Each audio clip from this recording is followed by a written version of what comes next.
শুকুৰবাৰে অৰ্থাৎ কাইলৈ কেন্দ্ৰীয় গৃহমন্ত্ৰী অমিত শ্বাহে মুকলি কৰিব ৰাজ্যৰ নতুন ৰাজভৱন। আজি নৱনিৰ্মিত ভৱনটো পৰিদৰ্শন কৰে মুখ্যমন্ত্ৰী ডক্টৰ হিমন্ত বিশ্ব শৰ্মাই। ভৱন পৰিদৰ্শন কৰাৰ লগতে গৃহমন্ত্ৰী অমিত শ্বাহৰ অনুষ্ঠানৰ প্ৰস্তুতিৰ বুজ ল'লে মুখ্যমন্ত্ৰীগৰাকীয়ে। প্ৰায় 25 কোটি টকা ব্যয় কৰি নিৰ্মাণ কৰা হৈছে নতুন ৰাজভৱনটো।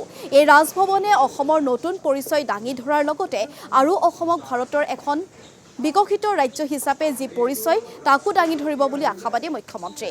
তেওঁ কয় যে ৰাজভৱনে ৰাজ্যৰ বিকাশ, সুস্থিৰতা আৰু প্ৰগতিশীল তথা নান্দনিক চৰিত্ৰক প্ৰতিনিধিত্ব কৰে।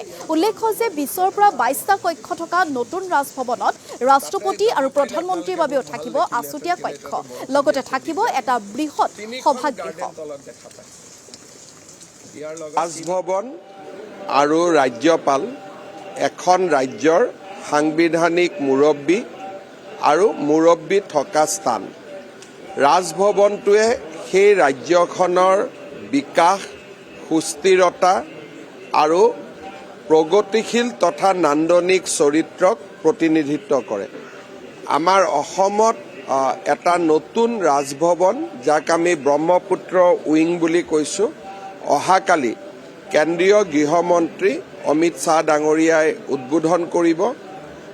সুন্দৰ ৰাজভৱন নিৰ্মাণ হৈছে আৰু এই ৰাজভৱনটোৱে অসমৰ নতুন পৰিচয় আৰু আমাৰ ভাৰতৰ এখন বিকশিত ৰাজ্য হিচাপে আমাৰ যি পৰিচয় তাক দাঙি ধৰিব বুলি মই আশা কৰোঁ।